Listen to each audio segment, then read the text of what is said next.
Em primeiro lugar, boa noite, muito obrigado pela presença de todos aqui que se dispuseram, a vir em plena noite de lua cheia.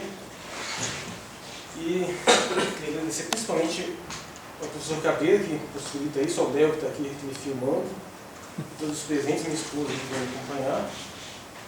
E infelizmente esperava ter mais pessoas, mas por isso mesmo estou gravando e posteriormente vou disponibilizar o vídeo lá no meu site. E bem, eu espero que a chamada dessa palestra, do título, já tenha sido tanto quanto intrigante. Especialmente esse breve resumo.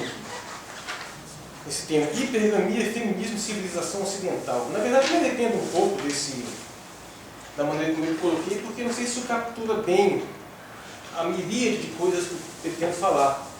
O assunto é muito vasto, eu estou estudando isso um pouco mais de um ano e cada vez mais eu descubro implicações e tenho sofrido uma tremenda falta de literatura prévia. Poucas pessoas tocam nesse assunto, a não ser de formas bastante indiretas, Para não ficar totalmente sem base, um dos pontos principais aqui, que certamente é psicologia evolutiva, que eu acho que é um ponto menos conhecido, eu recomendo um texto introdutório muito bom aqui nesse livro que o professor Paulo Abrantes, do departamento, que editou Filosofia da Biologia, que, em consonância com os objetivos do FIDAL, é totalmente feito por brasileiros, argentinos, colombianos e mexicanos.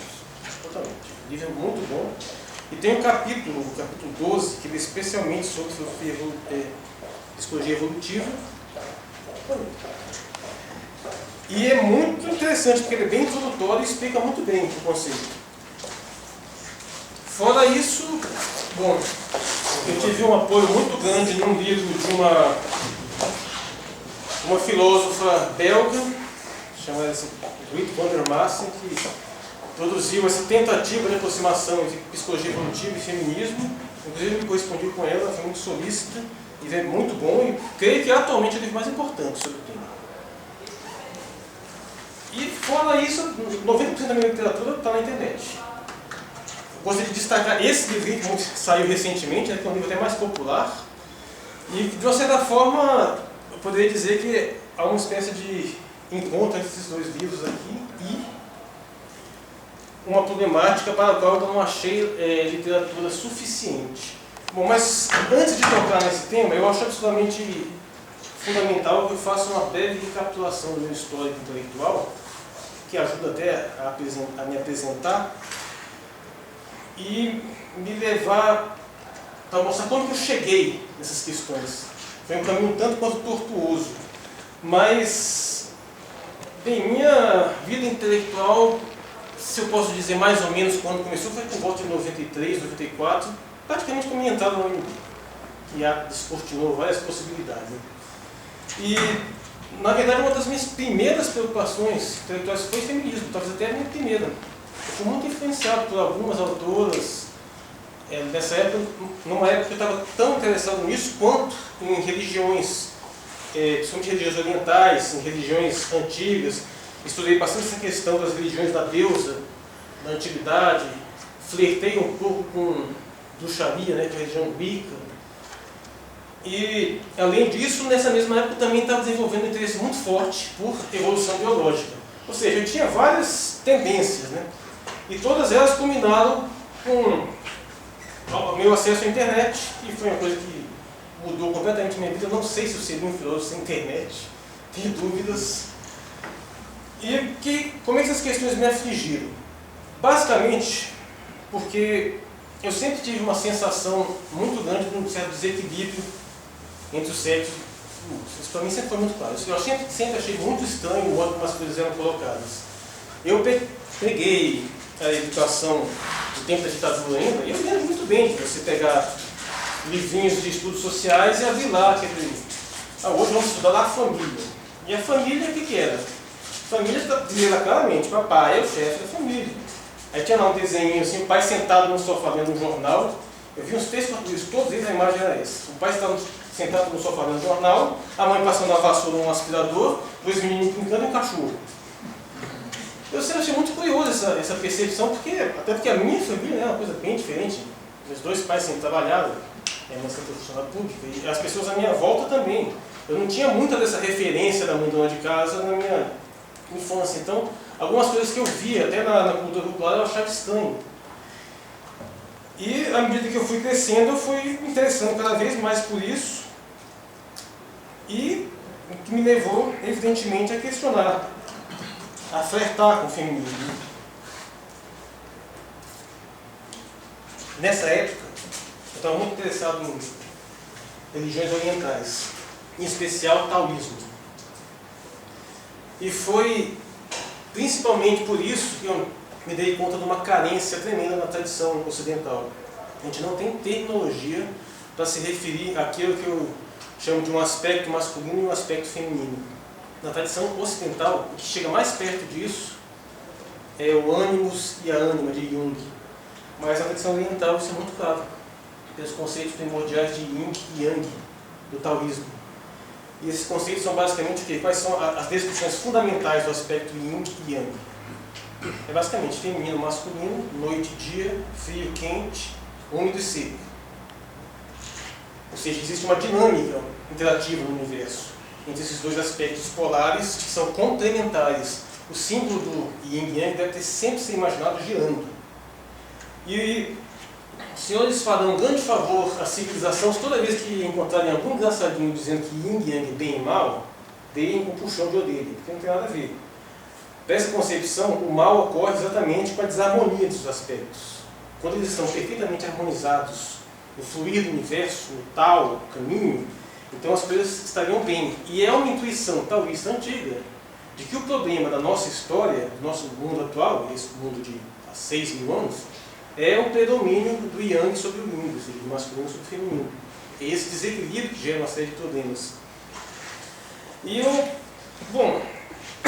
sem poder estudar muito mais sobre isso, porque toda a literatura que chega para cá é um pouco enviesada, eu acabei desenvolvendo minhas próprias percepções e preferi desenvolver uma teoria filosófica utilizando mitos ocidentais. Então eu apelei para a mitologia hebraica e disse basicamente que o problema da nossa civilização é o seguinte: nós temos um aspecto masculino que eu chamo de aspecto Adão, um aspecto psicológico, cultural.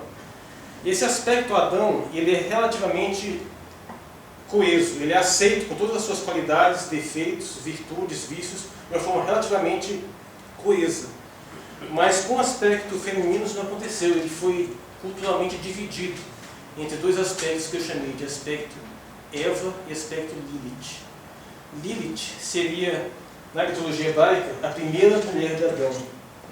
Ela foi criada do barro lado a lado com Adão, em pé de igualdade. Mas por algum fator, tentou-se implementar uma superioridade masculina sobre o feminino nessa época, e Lilith teria se revoltado. Então, como punição, ela foi expulsa do paraíso, e outra punição é que ela foi excluída das citações bíblicas. Mas ela é citada nas tradições talmúdicas, no Zohar, na Cabala, e o bom leitor é capaz de perceber isso nas entrelinhas da Bíblia. E então, só então, depois de ter sido criada Eva, né? Que aí já tem toda essa concepção da esposa submissa, sob a autoridade patriarcal. E curioso, o mito é tão interessante que você vê que Eva foi de uma certa forma tirada de Adão. Então não foi só o feminino também que foi dividido, Adão também perdeu uma parte de si mesmo nesse processo. E o que explicaria o mundo é que, apesar disso, não dá para viver sem os aspectos. Então, o aspecto vivido estão na civilização também, mas eles estão separados. Basicamente na ideia da mulher fiel, a esposa, a mulher do lar, submissa, e do outro lado, a ideia da mulher independente fatalmente vai ser associada à prostituição, vai receber esse rótulo, mas curiosamente os homens sempre puderam usufruir dos dois, né? Podiam manter a esposa em casa, podiam ir no bordel. Então, de certa forma, e o mais importante, os dois aspectos femininos, eles estão brigados um com o outro, eles não conseguem se unir. Mas um dos motivos do meu otimismo histórico era que, com o avanço da nossa civilização, o que aconteceu foi exatamente isso, esses aspectos voltaram a ser misturados. Então eu tinha essa percepção de que é exatamente esse o desafio. O desafio da nossa civilização é nós harmonizarmos todos esses aspectos e, o mais importante, nos dois sexos, porque tanto homens quanto mulheres têm elementos masculinos e femininos na sua psique, que podem predominar, e geralmente predominam na sua forma mais previsível, mas podem se inverter, podem estar totalmente equivalentes, não tem necessariamente relação direta com a presença sexual, isso é independente. Então, a ideia, o que o feminismo precisava fazer também, que é uma coisa que eu sentia falta, é insistir mais na produção de valores simbólicos, artísticos, que ajudasse não só a aumentar a capacidade das mulheres, mas também a aumentar a sensibilidade masculina para esses aspectos. Bom, essa é a parte boa, né? Que a parte que eu desenvolvi com alguns grupos de discussão na internet, mesmo no Steam e grupos, lá pelos estudos de 94, 95. Só que tinha um problema muito sério também. Eu comecei a ter uma resistência tremenda contra certas posturas feministas, principalmente a respeito de uma concepção de constituição de gênero, né, que é a insistência na construção social do gênero. Que, embora eu concorde em grande parte, eu acho que é um certo exagero. Eu não consegui aceitar a ideia de que o gênero fosse 100% construído culturalmente. Existe alguma coisa inata, alguma coisa natural. Eu não consegui ser totalmente empirista. Existe alguma coisa que faz parte desse aspecto feminino e masculino intrínsecos. Só que essa ideia era terrivelmente rejeitada, pelo menos pelas feministas com as quais eu interagi nessas discussões, e algumas também ao vivo. E comecei a perceber algumas resistências terríveis. Naquela época eu não entendia toda a complexidade do movimento feminista. Até hoje não sei se entendi, mas é extremamente complexo. São várias vertentes e que estão frequentemente em tensão uma com a outra, que eu pretendo dar uma explanada um pouco mais para frente.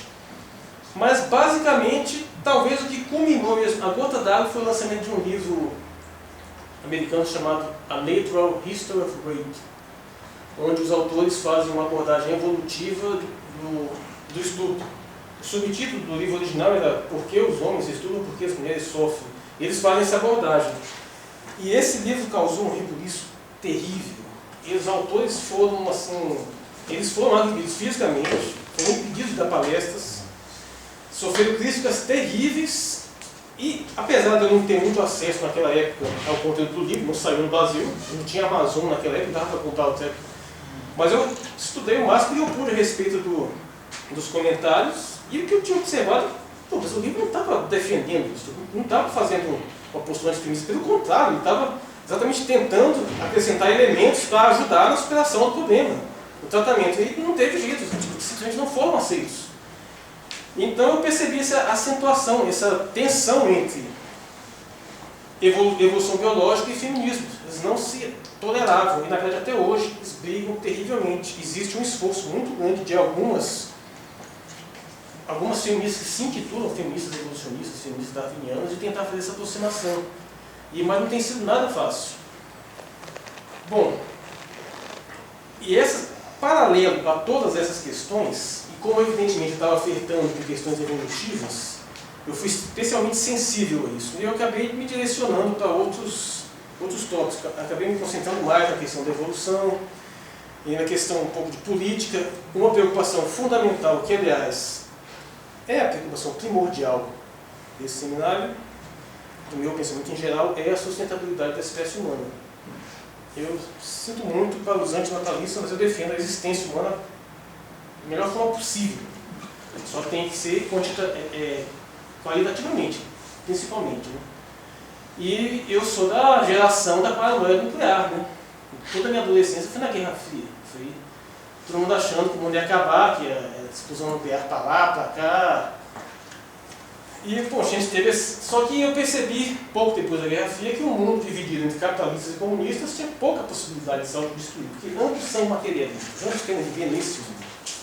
Agora você imagina um mundo dividido entre blocos religiosos, entre os fundamentalistas cristãos e os fundamentalistas islâmicos.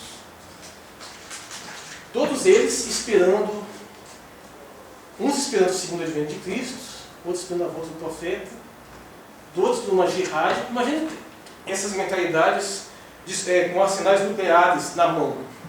Ou, o que eu acho até mais provável, um mundo dominado por um califado universal, ou seja, um mundo completamente islâmico.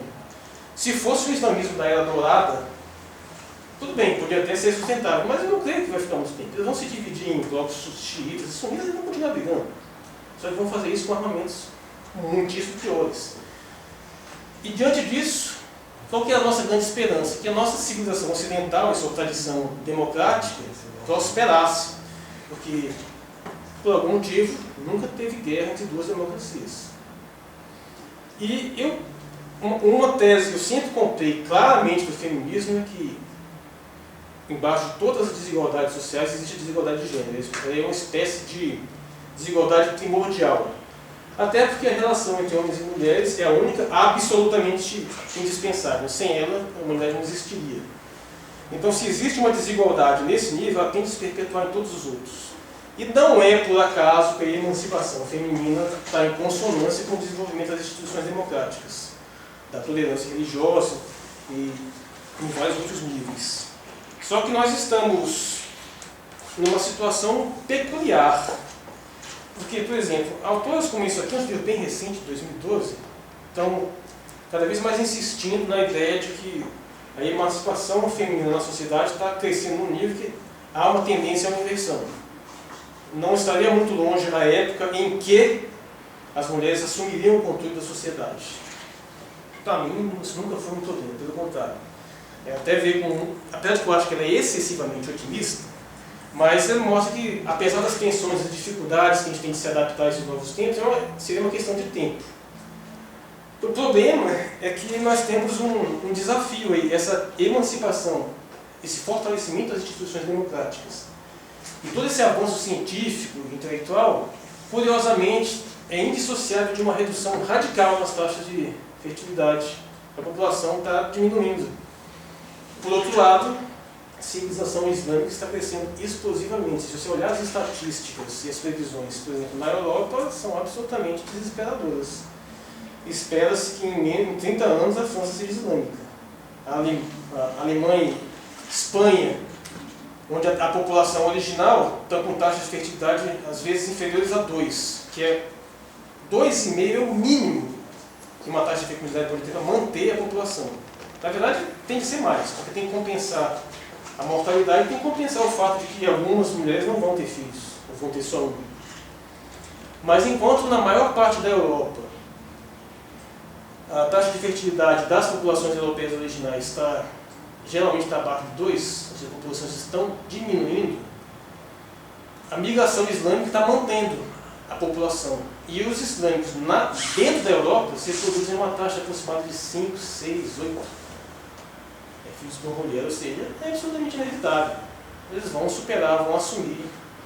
E muitos líderes islâmicos já usaram, já estão dizendo isso há muito tempo, e dizem basicamente o seguinte: nós vamos conquistar a Europa e o mundo, não vai ser pelos braços dos homens, vai ser pelo ventre das mulheres.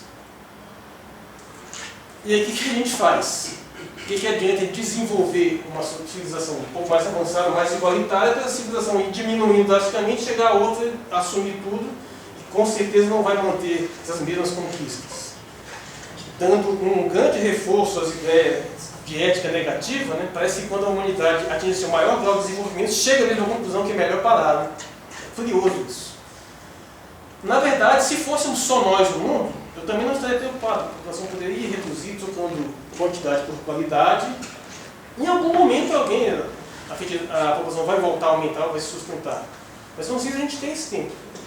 A tendência é que nós aqui no Brasil estamos um pouquinho mais protegidos. Né? Mas a Europa, todas as perspectivas mostram que ela vai ser tomada pelo Islã e posteriormente os Estados Unidos. Em menos de 30 anos, a população islâmica dos Estados Unidos passou de alguns milhares para 10 milhões. E, bom, esse é principalmente a minha maior preocupação, é como a gente dá conta disso. Resumidamente, o tema desse seminário, então, é como uma nova situação social, onde as mulheres estão atingindo níveis cada vez mais altos de postos de poder na sociedade, e conseguiriam talvez uma situação de plena equalidade ou até uma situação de vantagem em umas poucas décadas, mas a situação ao mesmo tempo está fortemente ameaçada por tendências contrárias, tendências reacionárias, como se chama o famoso backlash, né? A ameaça de um retrocesso cultural em larga escala. Não um mini backlash, como se tivemos em alguns momentos, como por exemplo na década de 50 nos Estados Unidos, que inspirou o famoso livro da Beth Friedman, A Mística Feminina. Assim, aquilo ali foi um pequeno retrocesso cultural, mas ele não foi um retrocesso legal. Ele foi basicamente simbólico, estético, místico, né, para usar a terminologia. Mas e se nós estivermos indo na direção de uma civilização que vai cair no retrocesso legal? A possibilidade mais óbvia, se a gente tiver um estado de guerra generalizado, pode apostar que as conquistas igualitárias vão decair. Porque quando você entra com a civilização em modo de segurança, em modo de tensão, aí você resgata um pouco da situação mais primitiva, mais patriarcal, mais antiga, onde a força física, a necessidade de luta passa a ser mais urgente. E a tendência é que volte àquela situação onde você restringe mais as mulheres ao setor privado e os homens passam a controlar novamente a esfera pública. Bom, diante de todos esses fatos, uma coisa que me incomodou especialmente é que eu não vejo muito direcionamento do feminismo para essa questão especificamente. Estão muito preocupadas ainda em eliminar os últimos resquícios de resistência, mas parece não ter atentado para esse problema de sustentação civilizacional. Não adianta a gente elevar a nossa igualdade de gêneros para, de repente, a população definhar até desaparecer. Como é que a gente equaciona isso? E nesse ponto, esse conceito que eu descobri de hipergamia me deu uma espécie de chave de compreensão do problema. Eu explicarei isso da seguinte forma. Desde que eu parei, mas eu diminuí minha preocupação com esse assunto, passei a me dedicar a outras coisas há mais de 10 anos, eu nunca parei totalmente de estar atento. Eu sempre tive o hábito de estar sempre de olho nas opiniões adversárias. E, na verdade, eu mantenho o hábito de sempre ler mais propostas adversárias no meu pensamento do que as propostas aliadas, que é curiosamente o contrário do que a maioria das pessoas fazem. Eu preciso ir longe para você ver exemplos. Você vê, por exemplo, um indivíduo nunca na vida se interessou em abrir uma Bíblia, aí para algum problema se converte, aí ele vai estudar. Já porque a teologia é toda pronta que joga na cabeça dele. O moleque também nunca estudou nada na vida, entra num sindicato, entra numa organização de juventude socialista também, aí ele vai ler. E não lê nada da pressão contrária. Depois, quando desilude, quando vira uma nova juventude conservadora, também mesma coisa, só lê. E isso enfraquece demais nossa percepção da situação, porque a gente fica desprovido de contra-argumentações para argumentos fortes dos adversários. Então, bem, apesar de eu estar um pouco afastado das preocupações com a literatura feminista, eu fiquei de olho em movimentos reacionários, sempre fiquei. E do movimento antifeminista mais expressivo surgiu um tal de masculinismo, que tem uma história curiosa. Na época que esse termo surgiu, o masculinismo se apresentou, pelo menos eu conheci, como uma nova afirmação de valores femininos e masculinos em harmonia com o feminismo. Como que o homem encontraria seu novo lugar na sociedade. E eu fiquei um pouco surpreso ao ver a transformação. Com o tempo ele virou o absoluto contrário, ele virou o novo machismo. Né? O machismo evoluído, ou seja, um machismo que não se impõe apenas pela ignorância, ele argumenta. E esse machismo fez um grande uso de psicologia evolutiva, entre outras coisas. Um uso tanto quanto acidentado. E foram eles que descobriram essa terminologia de hipergamia. Eles começaram a popularizar isso. E ao longo dessa minha vida intelectual, sempre teve questões que eu tive que deixar de lado. Tem várias preocupações, vários projetos que a gente vai tocando, e algumas coisas a gente vai meio que guardando em outros cantos da mente e deixando em suspense. Aí tinha uma questão interessante aqui, outra ali, uma dúvida lá, e essas coisas vão se acumulando. E um dia eu começo a ler uma coisa e começo a me falar nessa tal de hipergamia, e falo, e de repente tudo começa a se ligar. Eu chamo de sintetização conceitual. Quando de repente um conceito simples, até uma única palavra consegue interligar uma rede de ideias que estavam dispersas na sua cabeça e tudo começa a fazer mais sentido. Eu comecei a procurar esse termo e, lamentavelmente, ele é praticamente ausente na produção intelectual. Ele praticamente não existe na biologia, ele é um termo da antropologia e é muito restrito, antropologia e sociologia, em apenas alguns estudos locais. E eu achei vários textos acadêmicos na web, mas todos eles enfocam apenas uma questão específica. Começaram a surgir recentemente, nesse ano que eu estou no assunto, o tema aumentou muito, e começaram a surgir recentemente algumas preocupações mais abrangentes. E não só isso, mesmo sem o uso do termo, começaram a surgir umas reflexões sobre as questões que esse termo, das implicações dessa terminologia, mesmo sem usá-la, esse conceito. Só que, infelizmente, está sendo extremamente mal utilizado, né? Principalmente pelos masculinistas, que já misturam com uma série de situações malucas. Aliás, esse antifeminismo ele tem uma situação singular, né? Como em grande parte dele ele é fundamento religioso, você consegue achar em mesmos locais, em mesmos autores, uma tensão. Ao mesmo tempo que eles usam os argumentos de psicologia evolutiva para atacar o feminismo, mas ao mesmo tempo, em grande parte, eles rejeitam a evolução por questões religiosas. E aí faz aquela confusão maluca, que uma hora o darwinismo é jogado do lado do marxismo, outra hora é jogado do lado do capitalismo, é aquela bagunça que ninguém entende mais nada, mas eles estão batendo nessa tecla direto. E eu penso que esse conceito ele é extremamente forte, ele é um conceito que ele tem o mérito de conseguir comunicar descobertas científicas fortes com senso comum, com intuições muito comuns. E essa fusão é muito poderosa, porque ela facilmente passa por cima de consensos acadêmicos intelectuais que normalmente não estão sintonizados com ela. E, bem, eu não sei se esse tema vai pegar, mas uma coisa eu tenho certeza. O dia que um psicologista de Harvard lançar um livro com esse título, e falando Hyperion, e começar a descer, eu falo alguém de repercussão, o dia que um Steven Pinker da vida falar nisso, meu pau vai quebrar. Esse negócio vai pegar, vai estar em tudo quanto é canto, todo mundo vai falar disso, e aí o estrago já vai estar feito, porque eu não sei como é que isso vai vir.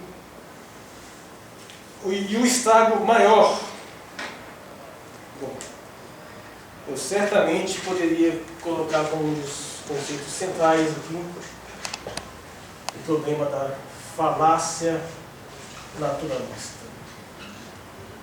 De uma certa forma, é o carro-chefe da atenção. O que é a falácia naturalista? Eu gosto desse nome, acho que esse nome é anti-intuitivo, mas a falácia naturalista basicamente diz que o que é natural é bom. Essa intuição que é fortemente arraigada na tradição. Se as coisas são naturais, pertencem a uma ordem natural, então elas estão boas, elas estão certas, elas estão justificadas. E o pior, elas também seriam imutáveis. Tem que ser dessa forma. E basicamente toda essa problemática, a discussão está girando em torno desse assunto. De uma forma que é melhor ilustrar, você tem um status quo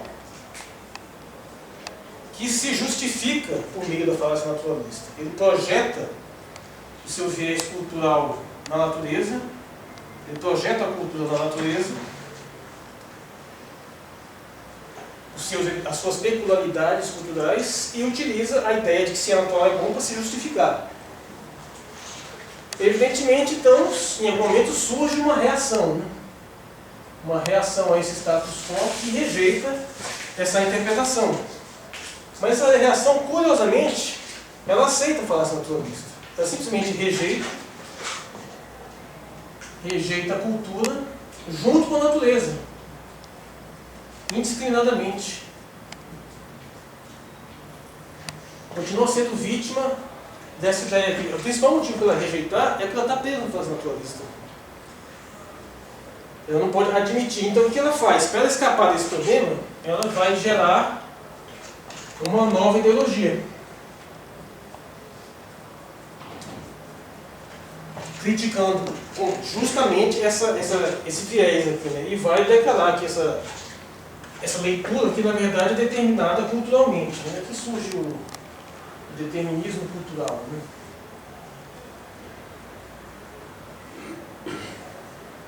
Mas não só isso, ela vai gerar uma nova ideologia, um novo modelo social, vai ter que mais uma vez vai estar subrepticiamente preso nisso aqui.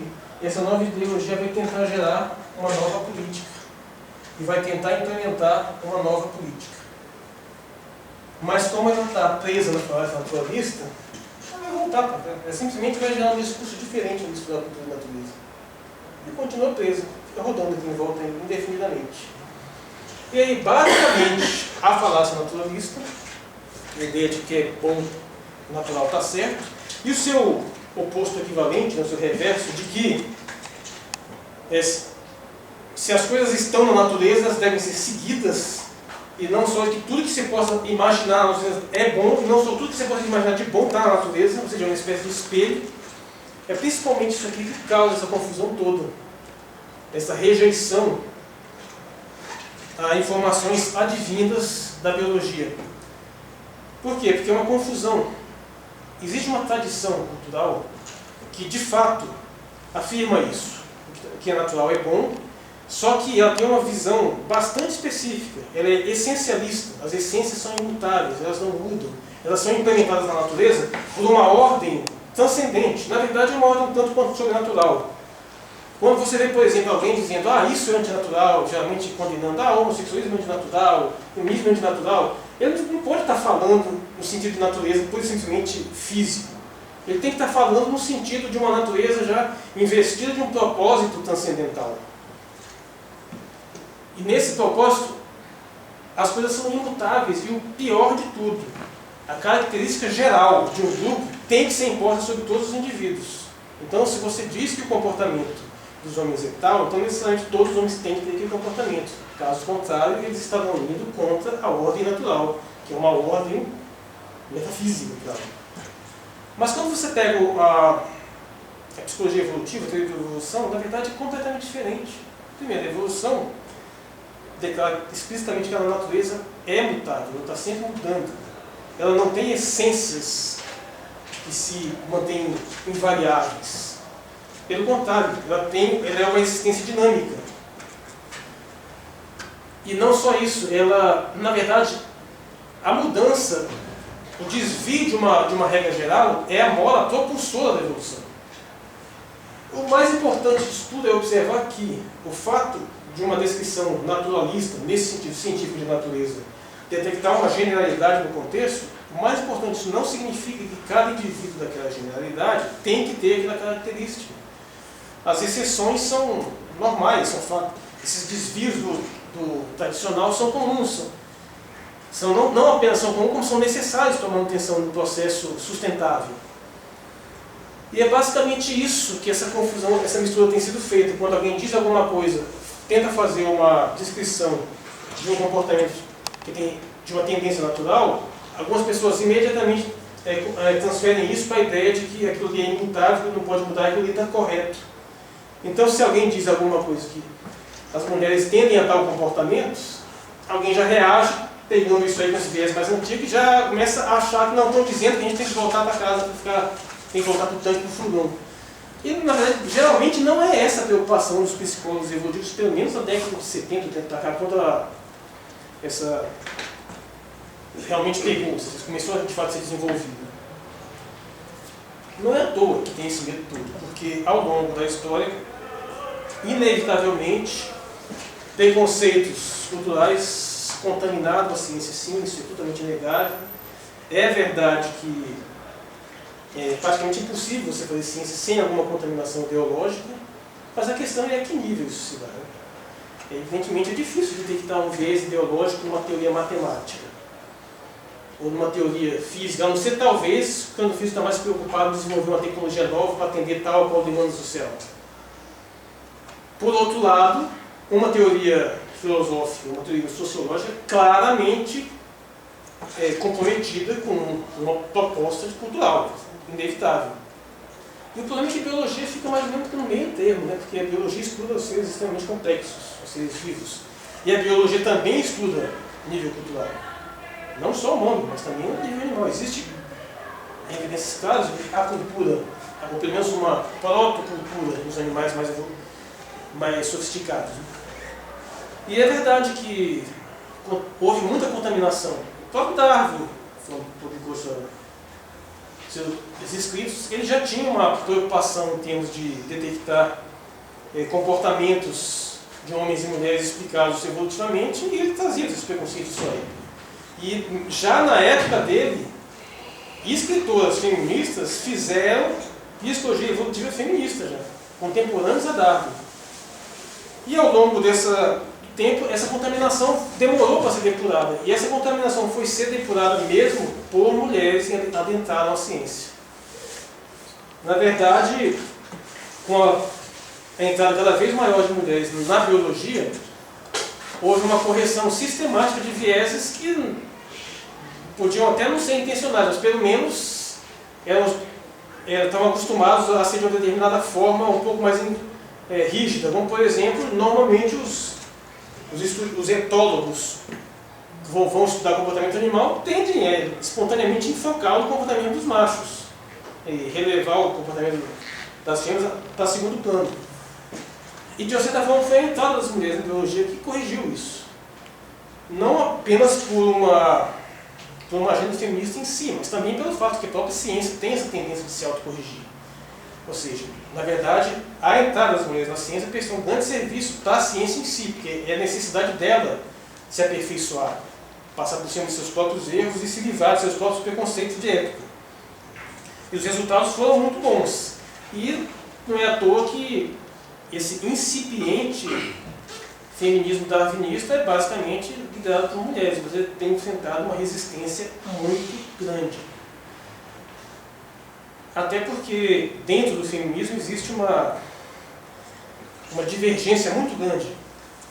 Na realidade existe um fato muito curioso, se a gente for observar contemporaneamente, que a maioria das mulheres não se vê como feminista, né?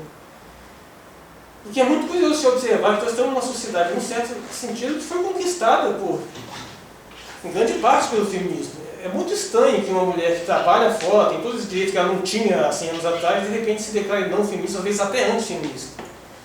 Existe uma peculiaridade estranhíssima, se a gente for comparar com outras políticas emancipatórias, ideologias emancipatórias.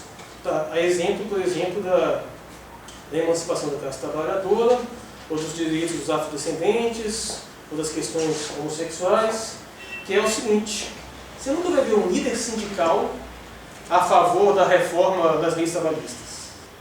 Eles estão muito coesos nos seus interesses, apesar da classe trabalhadora ser enorme. Você pode até ver alguns afrodescendentes que não são muito simpáticos ao sistema de cotas, mas você nunca vai ver um grupo organizado batendo contra o sistema de cotas. E você também, apesar de ter até algum... Outro dia eu descobri até uma comunidade gays de direita, né? Apesar de ter uma divergência, você não vai ver grupos homossexuais batendo de frente contra todas essas conquistas que têm sido obtidas. Mas quando chega na situação das mulheres é completamente diferente. Ao longo de toda a história do feminismo, as maiores antifeministas foram mulheres. É uma coisa que ainda me intriga. Mas se você for para citar um exemplo mais radical, eu penso que o supra-sumo do antifeminismo, eu penso que seja Esther Vilar, é uma autora argentino-alemã, e tudo com um livro interessantíssimo, mas um livro terrivelmente ofensivo. Eu, quando eu li, eu me senti mal. Por outro lado, se você ver o feminismo mais radical também, são todas mulheres, claro. Ou seja, é um catfight. As feministas estão brigando, se separaram em várias vertentes. Claro que a gente deve distinguir a história do feminismo. Tem o feminismo de primeira onda, que se chama feminismo igualitário, que vai desde o século XIX, XVIII, até mais ou menos meados do século XX. E a partir daí que começou uma dissensão maior, né? Aí, eu não gosto muito dos rótulos que são usados de segunda onda, terceira onda, acho que tem uma confusão nessa questão, mas para a gente identificar, podemos dizer que hoje tem uma tensão muito grande entre o feminismo dito liberal, dito igualitário, e o feminismo de gênero, porque alguns que têm umas instâncias mais radicais, a briga maior é entre essas tendências. Os famosos antifeministas ficam mais aproveitando os espólios assim, e utilizando a seu favor. Isso sempre achei muito estranho. Eu penso que grande parte disso é confusões que foram desenvolvidas ao longo da história, em grande parte esse determinismo cultural latente do feminismo. Principalmente a ideia de que os gêneros são construídos socialmente. Ou seja, isso gerou uma situação curiosa. Nós podemos dizer também que o movimento feminista histórico é definitivamente o movimento emancipatório mais bem sucedido que a gente conhece. Que conseguiu reverter uma situação de mulheres não tinham direito a voto, não tinham direito à propriedade, não tinham direito a praticamente nenhum tipo de autonomia, para uma situação completamente diferente. Então, nesse um século de outras coisas mudaram radicalmente. mas ele também fez muitas previsões que não se concretizaram, especialmente a ideia de que, uma vez que fossem alterados os papéis do sexo na sociedade, deveriam desaparecer também as diferenças de gêneros. Isso acabou não acontecendo. Elas se mantiveram, houve uma alteração, claro, até porque essa sociedade mais liberal permitiu uma maior elasticidade nos comportamentos. Mas as diferenças persistem. Então, diante disso, penso que talvez seja a maior divisão do próprio movimento feminista. Algumas aceitaram essa situação e partiram para a administração, partiram para outros pontos, ou admitiram que tem algumas diferenças que não vão mudar. Outras não aceitaram, insistem na tese do determinismo cultural e estão tentando fazer novas experiências para tentar, novas políticas para tentar eliminar essa distinção. E outras aceitaram essa distinção só para levar o lado negativo. Basicamente aquelas posturas mais radicais que fazem declarações pouco amigáveis ao comportamento masculino. Em grande parte elas aceitaram essas percepções da natureza masculina intrínsecas, só que elas vieram de uma forma um tanto quanto enviesada. E bom, nesse exato momento que eu vou ter que emitir aqui 3 preceitos sem os quais, vou apagar isso aqui, sem os quais simplesmente não dá para esse tema desenvolver. Na realidade, quase tudo que eu falei até agora foi uma enorme digressão. Por quê? Eu publiquei alguns textos a esse assunto no meu site, já tem um ano, mas esses textos cometeram um terrível erro. Eles não se preocuparam a dar esse contexto inicial aqui, que, como eu devia ter percebido, eles foram mal recebidos. Então, eu vou enunciar 3 mandamentos aqui, sem os quais não dá para seguir em frente. O primeiro deles já foi emitido. Número 1, não a falácia naturalista. Se você não se livrar da falácia naturalista, é completamente impossível, não é nem aceitar, você não consegue nem entender psicologia evolutiva. Isso aqui você tem que livre escolher. Sem isso, não tem jeito. A segunda, já é que tem que ter uma distinção, já não é tão grave, mas você tem que distinguir entre uma causa evolutiva e uma causa comportamental. Alguns teóricos usam o termo causa última e causa próxima. Eu não gosto muito dessa terminologia.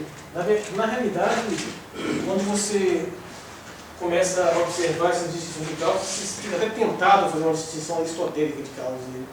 Mas, a princípio, o que é a ideia? A causa evolutiva é aquela que explica por que aquela característica se manteve. E a causa comportamental é a que explica como que os seres reagem a ela. Exemplo simples. A gente come por quê? Porque se a gente não comer, não sobrevive. A gente tem mecanismos que evoluíram do que a gente se alimenta. Mas a gente come porque a gente tem fome. O comportamento é muito mais simples. A gente bebe água porque a gente tem sede. Seu gato, seu cachorro te enche o saco pedindo comida porque ele está com fome, não é porque ele está preocupado com a existência dele.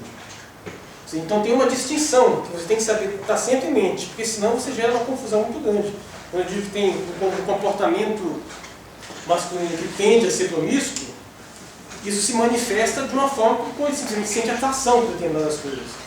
Mas a causa evolutiva é porque esse comportamento foi beneficiado em termos quantitativos, em termos de reprodução.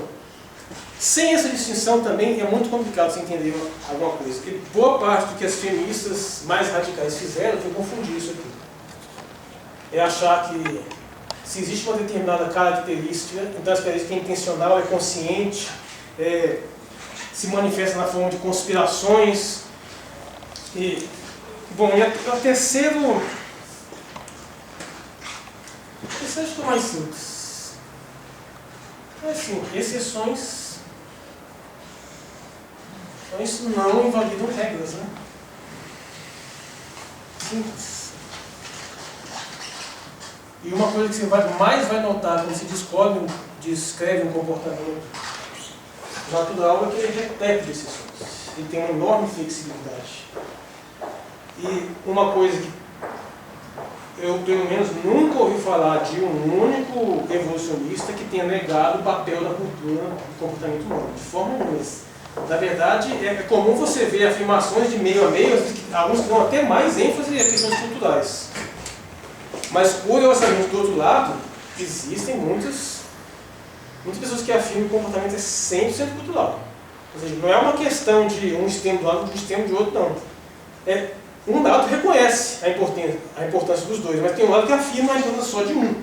E isso dá um debate um pouco radical, que chegou-se até a falar de um determinismo biológico aí, que eu simplesmente acho que o determinismo biológico nunca existiu. Ninguém nunca defendeu que comportamentos pessoais sociais podem ser explicados em termos unicamente biológicos. Bom, sem isso aqui, não dá para ir para frente. E é claro que apenas algumas palavrinhas iniciais sobre evolução. Evolução literalmente é mudança. Eliminem a ideia também que evolução necessariamente é um progresso, necessariamente é melhor, não. É uma espécie que reduziu sua população, se adaptou a um determinado ambiente. Também evoluiu. Uma espécie que até foi extinta por uma má adaptação, também evoluiu. Só que até um determinado ponto ela deixou de existir. E o que é psicologia evolutiva? Bom, na verdade, a psicologia evolutiva pode ser resumida como psicologia cognitiva mais evolução biológica. Psicologia cognitiva, para não demorar muito, eu gosto sempre de usar a analogia de uma psicologia que está mais preocupada com os processos mentais de conhecimento e que nos quais a analogia com a informática, com a computação é inevitável. A ideia de você tem os famosos inputs, processamentos e outputs. Normalmente é assim que a psicologia cognitiva trabalha.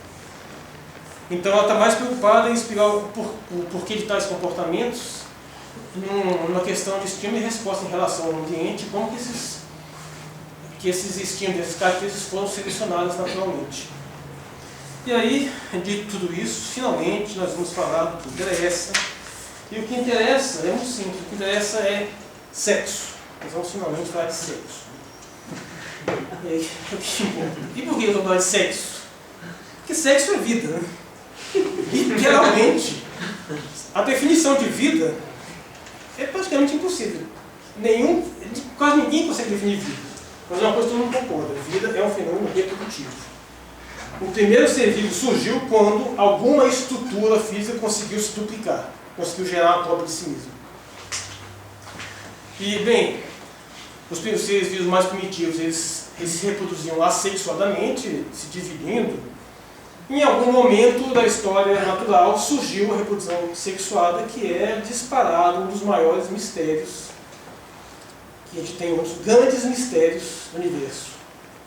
Ao lado do surgimento da vida, o surgimento da reprodução sexuada é complicadíssimo de se entender. Existem várias teorias divergentes, mas para resumir de uma forma muito simplificada, em algum momento uma célula que se dividia, uma estrutura que se dividia com suas características, simplesmente, ao invés de gerar uma divisão perfeita, gerou uma divisão onde a outra parte tinha só aquele DNAzinho. E nesse momento surgiu o elemento masculino. O que é a nível biológico?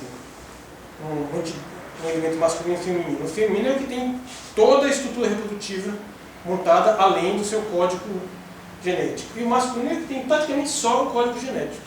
Se for observar na natureza, os animais mais primordiais, as fêmeas são bem maiores que os machos, porque elas têm todo o equipamento reprodutivo. E mesmo os animais mais evoluídos, tudo bem, os machos atingiram uma estatura maior, mas o equipamento reprodutivo deles é minúsculo comparado com o equipamento feminino. Ou seja, bom, nesse ponto, voltando a sexo, que interessa, você dizer que sexo tem algumas características interessantes. Por que isso nos afeta tanto, né? Se a gente usar um raciocínio de psicologia evolutiva, por exemplo, por que nós comemos demais e engordamos? Porque a gente evoluiu num ambiente que a alimentação era escassa e aqueles que comiam todas as oportunidades que possuíam tenderam a sobreviver. Enquanto aqueles que frequentemente negligenciavam o alimento, a tendência teria sido serem prejudicados. Né? Tudo bem, as pessoas ouvem isso, beleza, ninguém se incomoda.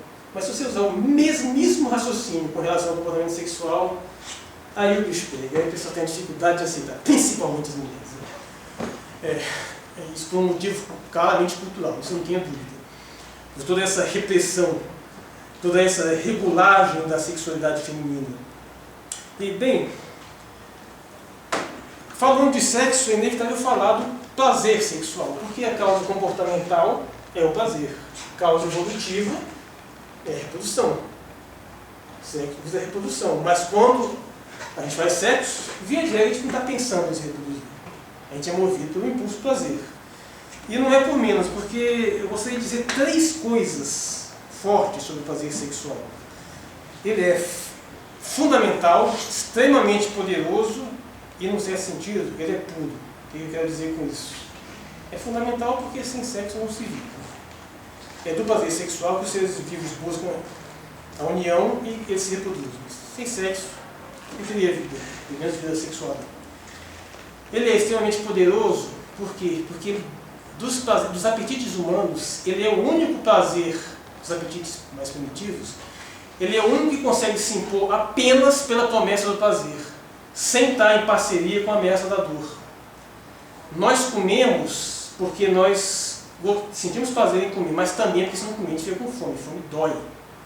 Nós bebemos pelo mesmo motivo, nós descansamos, nós dormimos. Mas, curiosamente, sexo não tem esse problema. Você pode ficar sem sexo. Apesar de ter um sofrimento, você não vai morrer por causa disso. Ou seja, é possível viver sem sexo. E mesmo assim, mesmo sem ter a ameaça de uma dor inviabilizante de você morrer por não poder se reproduzir, ainda assim ele tem força suficiente para impulsionar a gente a fazer as maiores maluquices possíveis. Ou seja, só com a promessa do prazer ele consegue ser mais forte que todos os outros. E terceiro, ele é puro no quê? Porque diferente desses outros apetites, ele também não tem um ônus imediato. Você come, você engorda, você tem que se livrar daquele alimento, você tem que digerir. E todos esses processos fisiológicos são iguais. Mas sexo não, você faz sexo e você não necessariamente tem que se livrar de um, a não ser que o sexo resulte numa fecundação. E aí as coisas mudam de figura. Aí é o maior de todos os ônus, o ônus reprodutivo. E é aí que está o problema, né? Porque nós vamos entrar na questão das desigualdades primordiais. E são essas desigualdades que vão embasar todo o raciocínio em termos de psicologia evolutiva e que vão nos levar a esse tema da hipergamia.